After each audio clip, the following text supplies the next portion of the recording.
Arrest అయి approver గా మారిన సుకేష్ చంద్రశేఖర్ మరో లేఖ రాశాడు. జైల్లో కేజ్రీవాల్ తో పాటు సిసోడియా, సత్యేంద్ర జైన్లు సకల సదుపాయాలు పొందుతున్నారని, కేసులో స్టేట్మెంట్ ఇవ్వొద్దంటూ తనపై ఒత్తిడి తెస్తున్నారని ఆరోపించాడు. జైల్లో ఆఫీసర్ ధనుంజయ రావత్ ద్వారా మంత్రి కైలేష్ గెహ్లాట్ తనను బెదిరిస్తున్నారని చెప్పుకొచ్చాడు.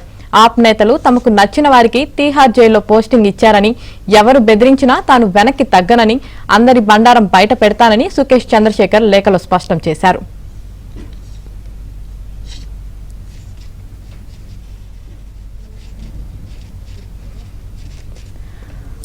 అప్రూవర్ గా మారిన సుకేష్ చంద్రశేఖర్ మరొక లేఖ రాశారు. దీనికి సంబంధించి మరింత సమాచారం మా ఢిల్లీ కరెస్పాండెంట్ సతీష్ అందిస్తారు. సతీష్, 2,000 కోట్ల రూపాయల మనీ లాండరింగ్ కేసులో అరెస్ట్ అయి తిహార్ జైల్లో ప్రస్తుతం ఉన్న సుకేష్ చంద్రశేఖర్ మరోసారి లేఖ రాశారు. సీఎం కేజ్రీవాల్, మనీష్ సిసోడియా, సత్యేంద్ర జైన్ జైలు సకల సదుపాయాలు పొందుతున్నారని లేఖలో పేర్కొన్నారు. ఇక అధికార దుర్వినియోగం చేసి తమకు నచ్చిన వారికి తిహార్ జైల్లో పోస్టింగ్ ఇస్తున్నారని, మాజీ మంత్రి సత్యేంద్ర జైన్ అత్యంత సన్నిహితుడిగా ఉన్న ఒక అధికారిని సైతం కూడా జైల్లో నియమించుకున్నారని, జైలు శాఖ మంత్రిగా ఉన్న అశోక్ గెహ్లాట్ ధనుంజయ రావత్ అనే అధికారి నుంచి తనకు బెదిరింపులు ఒత్తిడికి గురి చేస్తున్నారని, జైల్లో వారిపైన చర్యలు తీసుకోవాలంటూ మరోవైపు జైల్లో నుంచి తన స్టేట్మెంట్ ఇవ్వకుండా ఉండేందుకు ఒత్తిడి చేసేందుకు కూడా ఒక అధికారిని కూడా తనపైన నియమించారని, కానీ వీటన్నిటికీ కూడా నేను తలబోనంటూ కూడా ఒక లేఖ రాశారు. మరోవైపు ఎవరున్నా బెదిరించినా నేను వెనక్కి తగ్గిన అంశాన్ని కూడా స్పష్టం చేసి ఒక లేఖ రాశారు. మొత్తం నేతల బండారం బయట పెడతా అంటూ కూడా సుకేష్ చంద్ర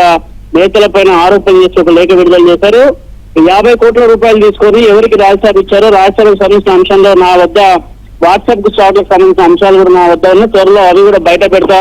అదేవిధంగా బయట ఉన్న జైలు శాఖ మంత్రి గెహ్లాట్ మొత్తం కూడా జైల్లో ఉన్న వారందరినీ కూడా మెయింటైన్ చేస్తూ అధికారుల ద్వారా ఒత్తిడి చేస్తూ జైల్లో ఉన్న మనీష్ సిసోడియా కావచ్చు, అదేవిధంగా కేజ్రీవాల్ కావచ్చు, సత్యేంద్ర జైన్ కావచ్చు, వారంతా కూడా సకల సౌకర్యాలు పొందుతున్నారు. ఇక్కడ ఇష్టానుసారంగా వ్యవహరిస్తున్నారు. జైలు శాఖ ఢిల్లీ ప్రభుత్వం ఆధ్వర్యంలో ఒకటి కావాలని ఇవన్నీ కూడా చేస్తున్నారు. తనను బెదిరించే ప్రయత్నం చేస్తున్నారని లేఖ పేర్కొన్నారు. Right, thank you Satish.